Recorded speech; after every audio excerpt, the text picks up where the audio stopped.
आज हम लोग इस वीडियो में class 12 chapter 1 relation and function का एक्सरसाइज 1.1 का इंट्रोडक्शन इसमें हम लोग देखेंगे। तो उस चैप्टर का नाम है रिलेशन एंड फंक्शन। तो इस एक्सरसाइज में हम लोग सबसे पहले रिलेशन के बारे में बात करेंगे। यहाँ पर जो हम लोग को रिलेशन जिसके बारे में पढ़ना है वो है सेट्स के बीच में रिलेशन पढ़ने से पहले सबसे पहले हम लोग कुछ सेट्स के बारे में बेसिक जानकारी थोड़ा सा देख लेंगे। अगर ये बेसिक जानकारी नहीं देखेंगे तो क्या होगा, रिलेशंस जो है समझ में नहीं आएगा। तो सबसे पहले बात आता है ये सेट्स क्या है। सेट्स तो सभी को पता होता है, जो सेट्स होता क्या है। तो अगर सेट का बात करेंगे तो कोई भी सेट क्या होता है, सेट एक वेल डिफाइंड कलेक्शन होता है। Well defined collection of the objects, कोई भी चीज़ हो सकता है, कलेक्शन ऑफ द ऑब्जेक्ट्स हो सकता है, नंबर्स हो सकता है, कोई भी चीज़ हो सकता है। फॉर एग्जांपल हम यहाँ पर एग्जांपल ले रहे हैं। एग्जांपल है हमारा, मान लेते हैं एक सेट ए सेट है जिसके अंदर 1 2 3 एक ये 3 इसके एलिमेंट्स है, ये एलिमेंट्स है। एक बी सेट है जिसका एलिमेंट्स है, मान लेते हैं यहाँ से 4 है, 5 है, 6 है। ये हमारा दो सेट्स है। तो ये दो सेट्स का एग्जांपल लिए, लेकिन हम लोग को जानना है कार्टेशियन प्रोडक्ट। तो कार्टेशियन प्रोडक्ट को कैसे हम लोग निकालेंगे, उसका डेफिनेशन क्या है।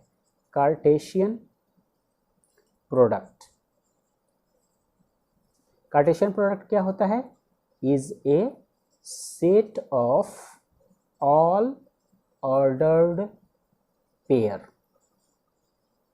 set of all ordered pairs of elements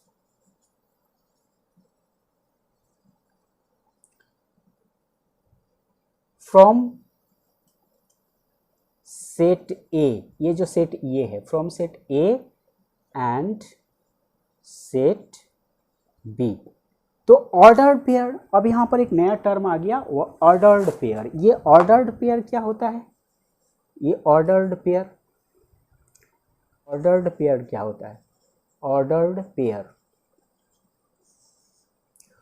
pair होता है कोई भी सेट का ये pair of element listed in specific order.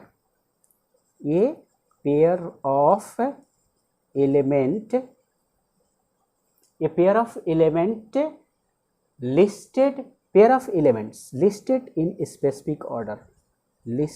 In specific order, किसी भी एक ऑर्डर में अगर हम उसको अरेंज करते हैं तो हमारा ऑर्डर्ड पेयर होता है। और ऑर्डर्ड पेयर का जो सेट होगा वही कहलाएगा कार्टेशियन प्रोडक्ट। अब ऑर्डर्ड पेयर जानेंगे, ऑर्डर्ड पेयर अगर समझ गए तो कार्टेशियन प्रोडक्ट भी निकल जाएगा। और कार्टेशियन प्रोडक्ट को जो हम लोग रिप्रेजेंट करते हैं, इसको रिप्रेजेंट कैसे करते हैं, ए क्रॉस बी से रिप्रेजेंट करते हैं। ए क्रॉस बी मतलब जब निकालेंगे तो वो हमारा होगा कार्टेशियन प्रोडक्ट। तो फॉर एग्जांपल ए सेट और बी सेट, अगर ए सेट और बी सेट का एलिमेंट को हम लोग एरो डायग्राम से बनाए, मान लेते हैं हमारा सेट ए का एलिमेंट है और ये है सेट बी। इसमें एलिमेंट है 1 2 3 और इसका एलिमेंट है 4 5 6। तो ऑर्डर पेयर हम लोग कैसे बना सकते हैं, एक ऑर्डर पेयर बन रहा है हमारा 1 4 1 5 1 6, यानी ए सेट का पहला एलिमेंट के साथ बी सेट का सभी एलिमेंट का एक पेयर। फिर उसी तरह से हम लोग सिमिलरली 2 के साथ सभी के पेयर बना सकते हैं, 2 के साथ 4 का पेयर बना सकते हैं, 2 के साथ 5 का बना सकते हैं, 2 के साथ 6 का बना सकते हैं। तो ये हमारा होता है ऑर्डर्ड पेयर। और इस तरह से जितने ऑर्डर्ड पेयर मिलेंगे, जितने सेट ऑफ ऑल बोला गया है, ये Cartesian product is set of all ordered pair. यानी कार्टेशियन प्रोडक्ट अगर हम निकालेंगे, यानी ए क्रॉस बी निकालना चाहते हैं, तो वो सेट होगा। किस तरह का सेट होगा, 1 के साथ 4 एक ऑर्डर पेयर होगा, 1 4 एक, 1 के साथ फिर 5 का बना है 1 5, 1 के साथ फिर 6 का एक पेयर बना है 1 6। अब उसके बाद 2 के साथ 4 का एक पेयर बनेगा 2 4, 2 के साथ 5 का बनेगा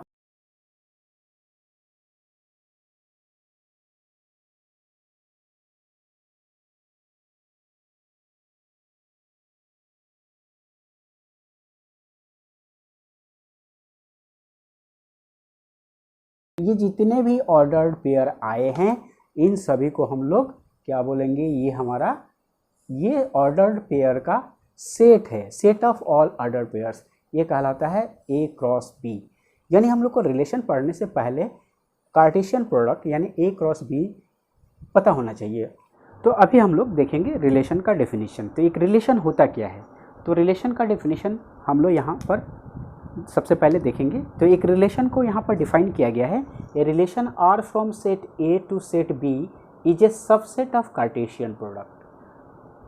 तो इसको हम लोग इस तरह से लिखते हैं, रिलेशन को कैसे, relation such that A to B, इस तरह से रिप्रेजेंट करते हैं। ये इसको पढ़ा जाता है relation such that A to B. A to B एक दो सेट है, उनके बीच का क्या रिलेशन होता है, रिलेशन मतलब दो सेट का बीच का ही होगा। तो relation such that A to B, तो यहाँ पर बोला गया है रिलेशन आर जो है इंडिकेट कर रहा है रिलेशन को, set A to set B is a subset of Cartesian product A cross B. ये जो दो सेट होंगे ना, जो दो सेट होंगे उन दोनों सेट का सबसे पहले कार्टेशियन प्रोडक्ट आएगा, और जो कार्टेशियन प्रोडक्ट होगा उसका सबसेट ही कहलाएगा रिलेशन आर। यानी हम लोग उससे इस डेफिनेशन को हम लोग सिंबॉलिक इस तरह से रिप्रेजेंट कर सकते हैं, रिलेशन आर जो होता है सबसेट होता है ए क्रॉस बी का। ए क्रॉस बी का ये सबसेट का सिंबल है, ये सबसेट होता है ए क्रॉस बी का, या हम लोग या ए क्रॉस बी के इक्वल भी होता है। यानी ए क्रॉस बी का सबसेट भी हो सकता है और ए क्रॉस बी के इक्वल भी हो सकता है। तो अब इस रिलेशन को, ये तो हमारा रिलेशन का डेफिनेशन हुआ। अब हम लोग एक एग्जांपल से समझते हैं इस रिलेशन को। तो अगर हम मान लेते हैं दो सेट लेते हैं, एक सेट हमारा ए है फॉर एग्जांपल, ये हमारा एक सेट है, ये सेट है एक जिसका एलिमेंट है 1 2 3, 3 एलिमेंट है, और एक सेट बी है, इसका एलिमेंट है 4 5 6, ये हमारा एलिमेंट है। अब सबसे पहले क्या करना पड़ेगा, ए क्रॉस बी निकालना पड़ेगा। तो एरो डायग्राम से पहले समझ लेते हैं ए क्रॉस बी कैसे फाइंड करेंगे। तो ए क्रॉस बी फाइंड करने के लिए ये हमारा ए का एलिमेंट और ये हमारा बी का एलिमेंट। ए का एलिमेंट है 1 2 3 ए सेट का, और बी सेट का एलिमेंट है 4 5 6। तो सबसे पहले करना क्या पड़ेगा, सबसे पहले करना पड़ेगा हमारा कार्टेशियन प्रोडक्ट, यानी ये दोनों सेट का कार्टेशियन प्रोडक्ट फाइंड करना पड़ेगा। तो कार्टेशियन प्रोडक्ट क्या होगा, ए क्रॉस बी, यानी टोटल हमको ऑर्डर पेयर बनाना पड़ेगा। कार्टेशियन प्रोडक्ट 1 4, 1 के साथ 4 का, 1 के साथ 5 का, 1 के साथ 6 का, उसके बाद 2 के साथ उसी तरह से 2 के साथ 4 का ऑर्डर पेयर होगा, 2 के साथ 5 का भी ऑर्डर पेयर होगा।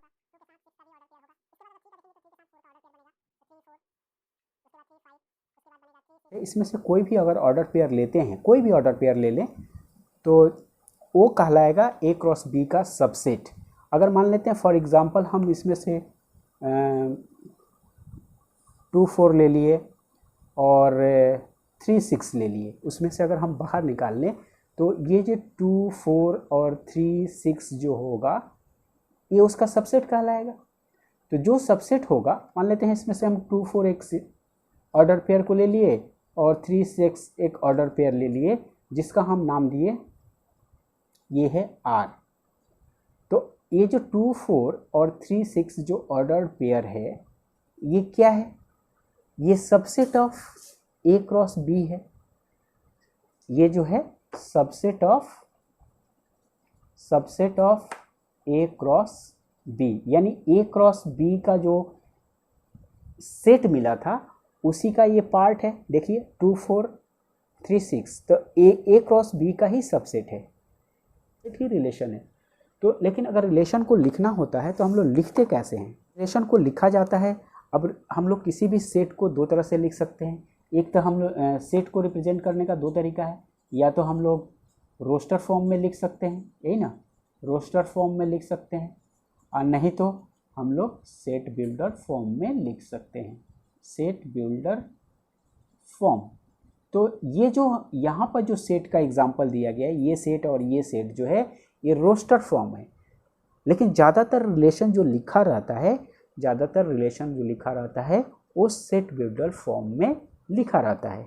यानी ये वाला फॉर्म लिखा रहता है, क्योंकि कोई भी रिलेशन को जब हम रिप्रेजेंट करेंगे तो सेट बिल्डर फॉर्म में रिप्रेजेंट करेंगे। माने रिलेशन क्या है, such that A to B, यानी एक सेट ए से बी सेट बी के बीच का रिलेशन है।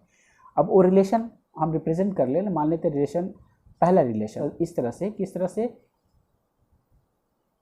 ये हमारा एक ए कॉमा बी, यानी एक हमारा ये ऑर्डर्ड पेयर है, एक ऑर्डर पेयर है।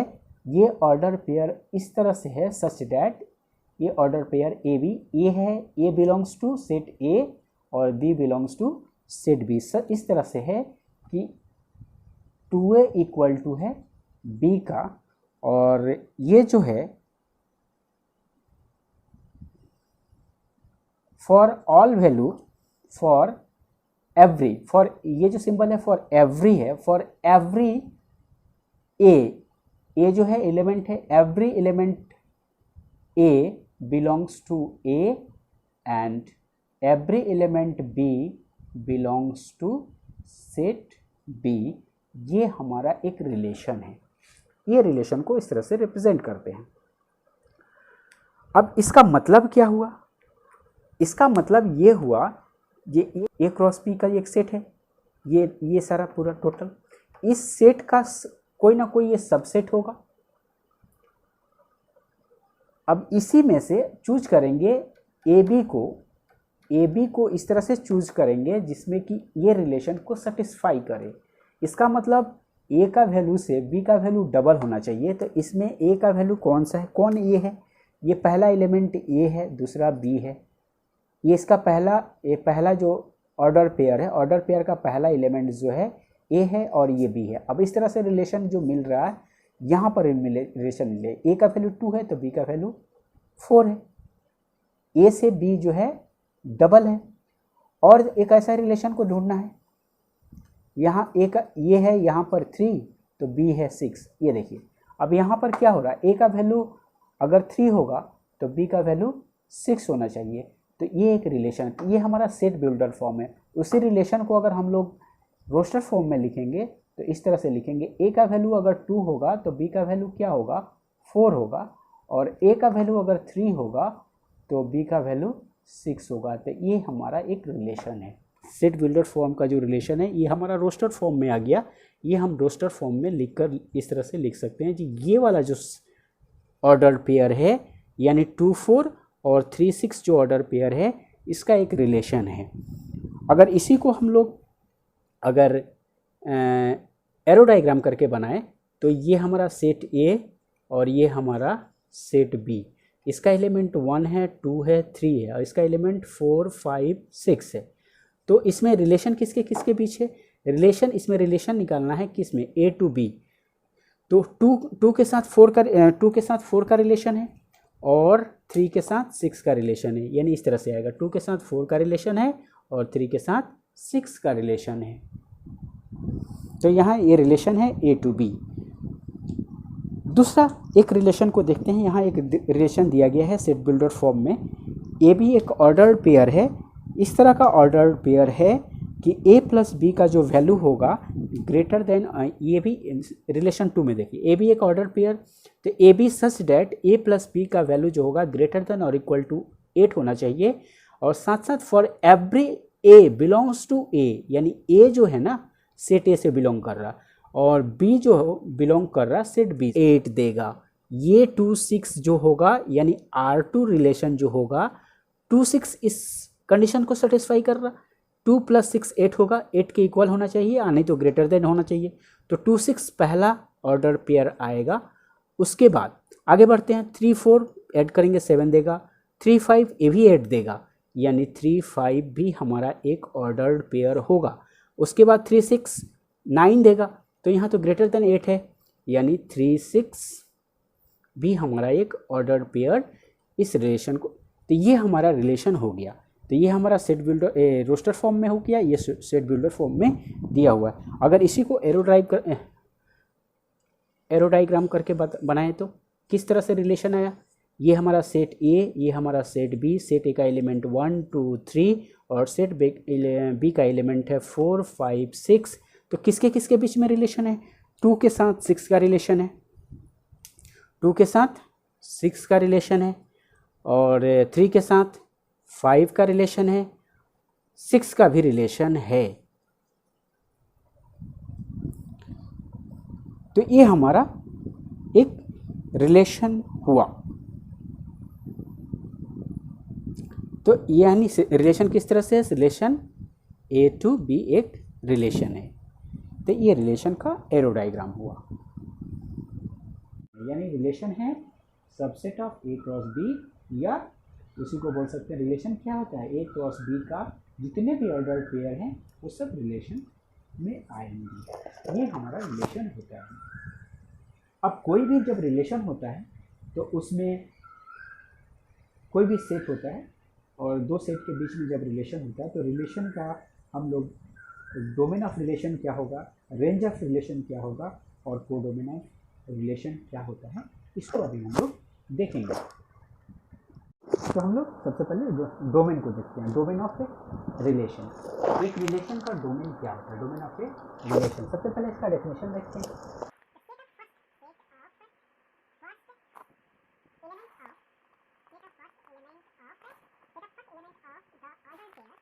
Set of first element of the ordered pair in relation, ordered pair in relation is called domain of the relation, domain of the relation। यानी डोमेन क्या बोला है, set of first element of order pair in a relation. तो for example यहाँ पर हम देखते हैं रिलेशन, यहाँ पर ए टू बी दिया हुआ है, relation such that A to B. पहला, ये हमारा पहला एग्जांपल है, ये दूसरा सेकेंड है और ये थर्ड, तीन रिलेशन यहाँ पर दिया गया है। ये तीनों रिलेशन में देखना है कि डोमेन ऑफ द रिलेशन क्या है। तो सेट ऑफ फर्स्ट एलिमेंट, जितने भी first element, set of first element of the order pair. यहाँ पर ऑर्डर पेयर क्या हो रहा है, 2 4 पहला ऑर्डर पेयर है और 3 6 दूसरा ऑर्डर पेयर है, यानी हम इसको बोल रहे हैं रिलेशन R1, ये पहला रिलेशन है। अच्छा, इसमें रिलेशन क्या है, रिलेशन R2 अगर देखें तो R2 मैंने 2 के साथ 6 का ऑर्डर पेयर है, 2 6 एक ऑर्डर पेयर है, उसके बाद 3 5 है और उसके बाद है 3 6 भी ऑर्डर पेयर है। ठीक है, तो ये हमारा R2 रिलेशन है।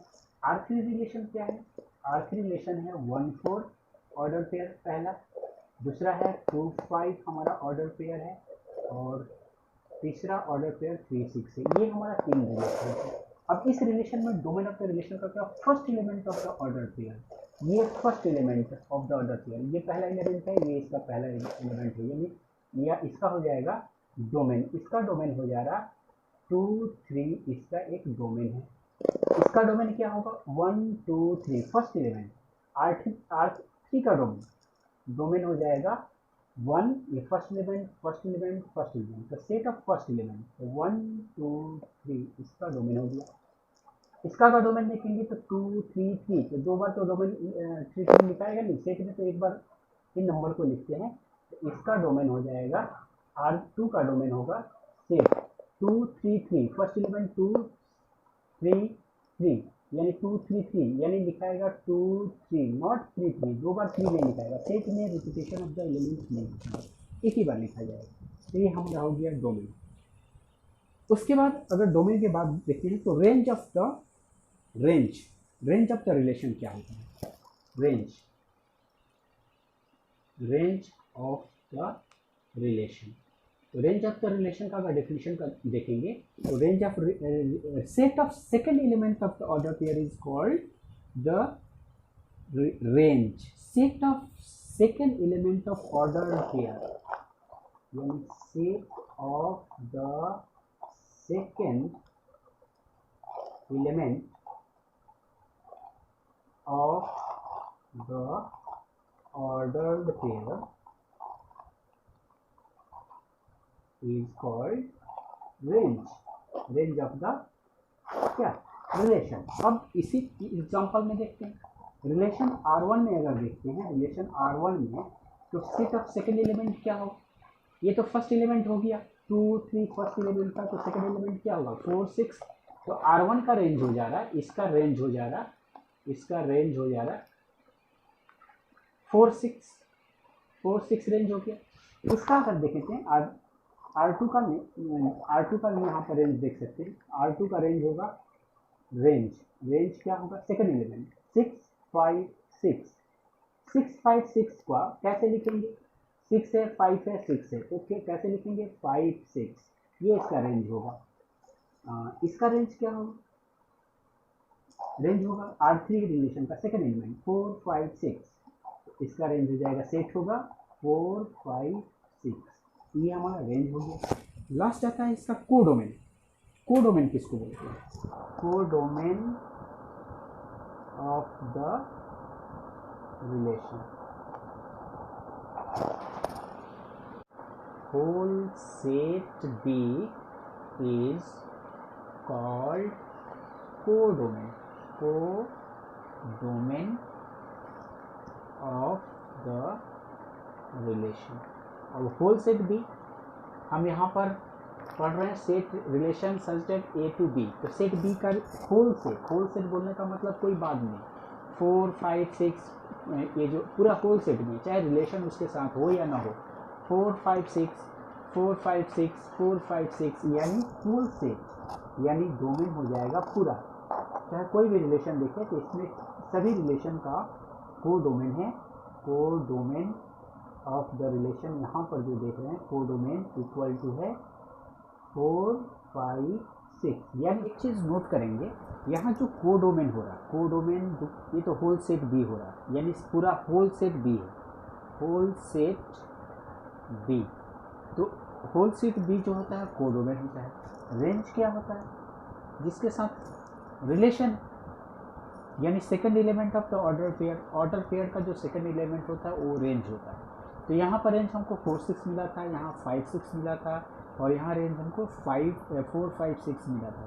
तो इस प्रकार हम लोग इसका मतलब हम लोग नोट करके लिख सकते हैं इस तरह से, नोट यानी जो रेंज होगा, यानी जो रेंज होता है वो सबसेट होता है कोडोमेन का, कोडोमेन का सबसेट होता है, रेंज जो होता है कोडोमेन का सबसेट होता है। यानी कोई भी रेंज देखिए 4 6 रेंज है, ये कोडोमेन है, तो इसका ये सबसेट, यहाँ पर रेंज है 5 6 और यहाँ पर कोडोमेन है 4 5 6, तो ये 5 6 जो है कोडोमेन का सबसेट, यहाँ पर भी 4 5 6 रेंज है, तो ये इसका सबसेट बोल सकते हैं या सेम सेट भी बोल सकते हैं।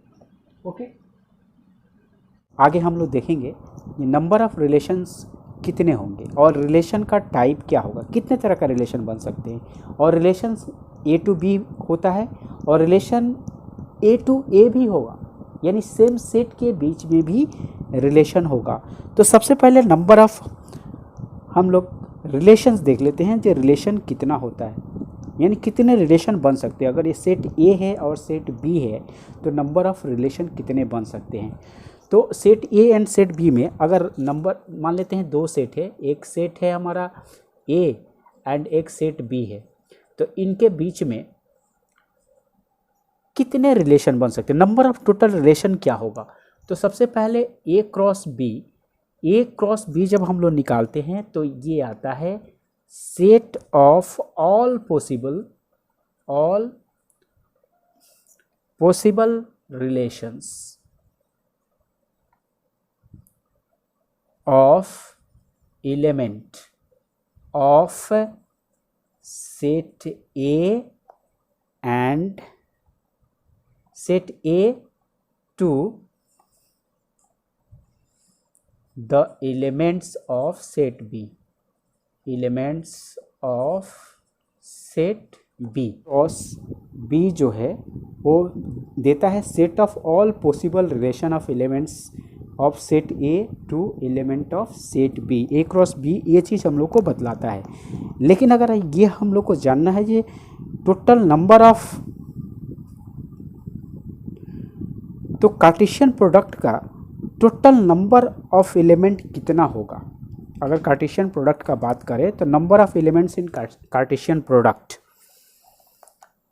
Number of elements in Cartesian product, Cartesian product में Cartesian product of two sets यानी number of elements in Cartesian product of two sets क्या हो सकता है? अगर मान लेते हैं इफ एन सेट में, ए सेट में नंबर ऑफ एलिमेंट जो है मान लेते हैं वो हमारा पी है, और बी सेट में नंबर ऑफ एलिमेंट जो है वो क्यू है। ये क्यू नंबर को इंडिकेट करता है। तो therefore number of element in A cross B जो होगा इक्वल टू होगा पी इंटू क्यू। तो इस एक एग्जाम्पल से समझ लेते हैं इसका मतलब क्या। ए सेट में हम लोग जो एग्जाम्पल लिए थे जी, ए का एक सेट था जिसमें नंबर ऑफ एलिमेंट 1 2 3 तीन थे, और बी सेट में नंबर ऑफ एलिमेंट 4 5 6, यानी यहाँ पर नंबर ऑफ एलिमेंट्स कितने हैं? यहाँ भी नंबर ऑफ एलिमेंट्स 3 है। यानी अगर एन ए का बात करें तो नंबर ऑफ एलिमेंट्स 3 है, और एन बी का बात करें तो नंबर ऑफ एलिमेंट्स भी 3 है। तो therefore number of A cross B यानी number of elements in A cross B यानी कार्टेशियन प्रोडक्ट में क्या होगा? 3 इंटू 3 हो जाएगा, यानी टोटल 9 एलिमेंट्स थे। तो कार्टेशियन प्रोडक्ट को अगर देखेंगे तो उसमें हमको 9 एलिमेंट्स मिल जाएगा। अब बात आता है जो टोटल नंबर ऑफ सबसेट। अब इसमें जो अगर 9 टोटल एलिमेंट है तो उसमें कितने टोटल सबसेट बना सकते हैं? टोटल नंबर ऑफ सबसेट क्या होगा? तो ये हमारा number 1 point, number 2 point, number 3 point, total number of subset. जितना टोटल नंबर ऑफ सबसेट आएगा वही नंबर ऑफ रिलेशन होगा। Total number of subsets in A cross B, तो उसका जो फॉर्मूला होगा 2 का पावर p इंटू क्यू। ये एक फार्मूला है जिसको याद रखना है। ये formula p into Q, P क्या है? Number of elements in A set, और q है number of elements in B set. और जितने टोटल नंबर ऑफ सबसेट होंगे ए क्रॉस बी में उतना ही तो रिलेशन बनेगा। तो डेट इज हम बोल सकते हैं, इसका मतलब हम लोग बोल सकते हैं that is total number of relation, total number of relation in A cross B equal to हो जाएगा 2 का पावर पी क्यू। अब मान लेते हैं ये इस सेट में total number of relation, given example, जो गिवन एग्जांपल है उसमें अगर निकालना चाहते हैं गिवन एग्जांपल जिसमें सेट ए सेट और ये हमारा ए सेट और बी सेट जो दिया गया है वो टोटल नंबर ऑफ कितने रिलेशन बन सकते हैं, तो उसका फॉर्मूला नंबर ऑफ रिलेशन हो जाएगा number of relation equal to होगा 2 का पावर 3 इंटू 3 यानी 2 का पावर 9। ये हमारा टोटल नंबर ऑफ रिलेशन यहाँ निकलेगा। तो यहाँ पर हम लोग जो देख रहे थे ये रिलेशन ए टू बी तो होता ही है, और रिलेशन हम लोग ए टू बी पढ़ते हैं relation such that A to B, लेकिन ए और बी सेट के बीच में दो अलग अलग सेट था उनके बीच में रिलेशन होता है। लेकिन रिलेशन इस तरह से भी रिलेशन ए टू ए भी होता है, खुद ऑन सेट में के बीच में भी अपना एक रिलेशन होता है। इस रिलेशन को हम लोग ये बोलते हैं ये relation is relation in set ए बोलते हैं, इसको बोलते हैं रिलेशन इन सेट ए। और इसको रिप्रेजेंट कैसे करते हैं? रिलेशन इन सेट को ए ऐसे भी लिखते हैं ए रिलेशन ए, यानी इसको हम लोग ऐसे भी रिप्रेजेंट करके लिख सकते हैं a relation A. A relation is set A is a subset of A cross A. तो इसको हम लोग तो इनके बीच का रिलेशन क्या होगा? तो इसको हम लोग बोल सकते हैं a relation is a set A is a subset of A cross A. A cross A का जो सबसेट होगा वही ए टू ए के बीच का रिलेशन कहलाएगा, यानी सेट खुद ऑन अपने सेट के बीच का रिलेशन। ए सेट के बीच में नंबर ऑफ रिलेशन क्या होगा, तो उसको भी हम यहाँ लिख दे रहे हैं, टोटल नंबर ऑफ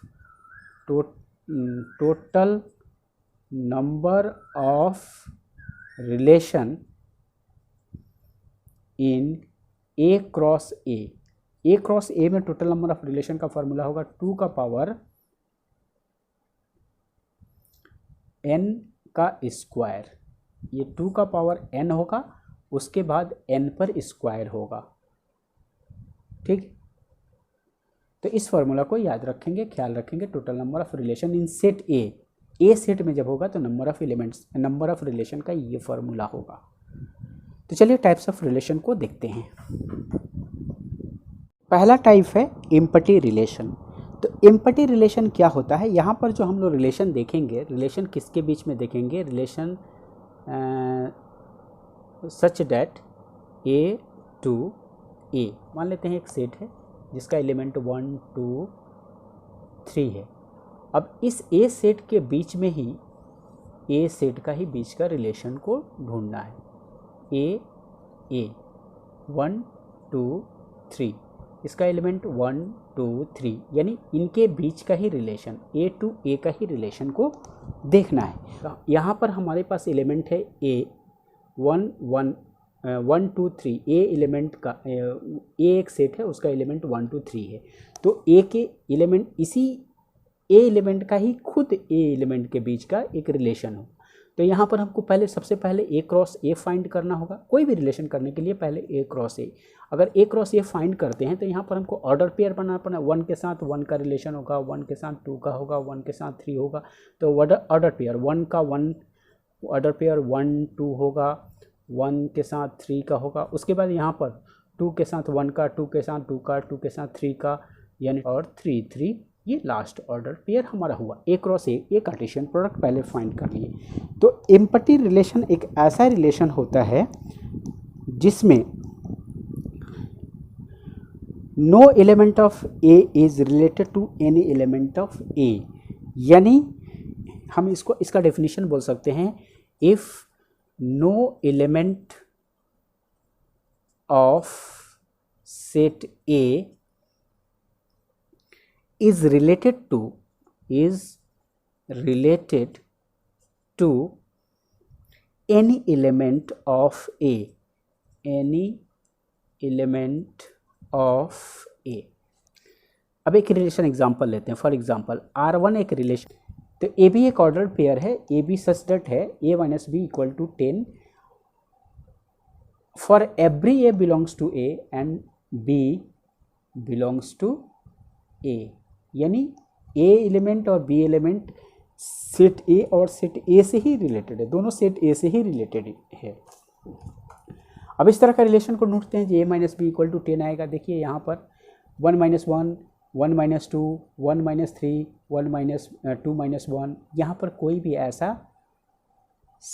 कोई भी ऐसा ऑर्डर पेयर नहीं है जिसको ए माइनस बी करे तो इक्वल टू 10 दे। ऐसे ऑर्डर पेयर जब नहीं है तो ये हमारा एक एम्पटी सेट है। देयरफॉर हम लोग बोल सकते हैं R1 is a empty set. इसको फाई से भी इंडिकेट किया जाता है। एम्पटी सेट को हम लोग फाई से भी इंडिकेट करते हैं। ये हमारा एम्पटी सेट हुआ। इसको हम लोग ऐसे लिख सकते हैं R1, इसमें कोई एलिमेंट ही नहीं है, तो सिंपली हम लोग ज़्यादातर यूज़ करते हैं फाई का एम्पटी सेट। दूसरा आता है इन्वर्सल रिलेशन। इन्वर्सल रिलेशन में क्या होगा, उसमें सभी सेट आ जाएंगे। इन्वर्सल रिलेशन, तो ये रिलेशन कैसा है, एक ऐसा रिलेशन होगा जिसमें each element of A is related to every element of A. बोला गया है, यहाँ पर बोला गया है इफ नो एलिमेंट, यहाँ पर होगा if each element of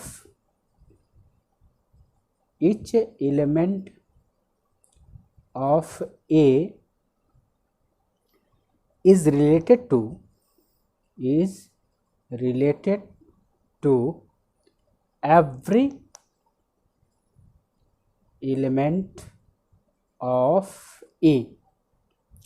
date is हम लोग बोल सकते हैं ये जो रिलेशन जो आएगा ना equal to A cross A आएगा, यानी ये जितने भी एलिमेंट है 1 का रिलेशन 1 से भी होगा, 2 से भी होगा, 3 से भी होगा, 2 का रिलेशन 1 से भी होगा, 2 से भी होगा, 3 से भी होगा, यानी टोटल ए क्रॉस बी में भी जितने एलिमेंट है यानी जितना ऑर्डर पेयर बना है सब इस यूनिवर्सल रिलेशन में आ जाएगा।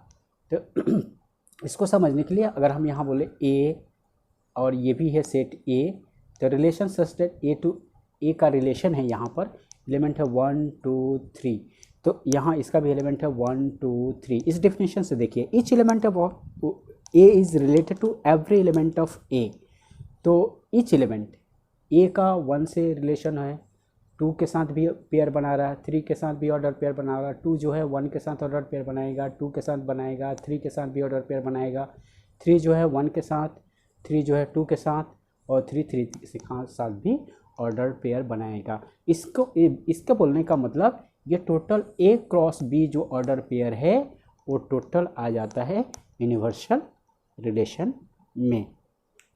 तो ये हमारा यूनिवर्सल रिलेशन है। और एक चीज़ नोट कर लेते हैं यहाँ पर, ये जो 2 रिलेशन है कौन कौन, एम्पटी रिलेशन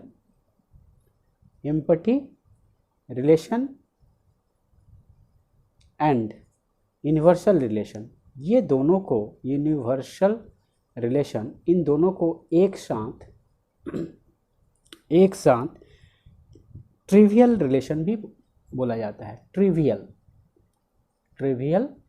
रिलेशन मतलब दोनों relation, empty relation and universal relation, एक साथ दोनों को मिलाकर हम लोग ट्रिवियल रिलेशन कहते हैं इसको।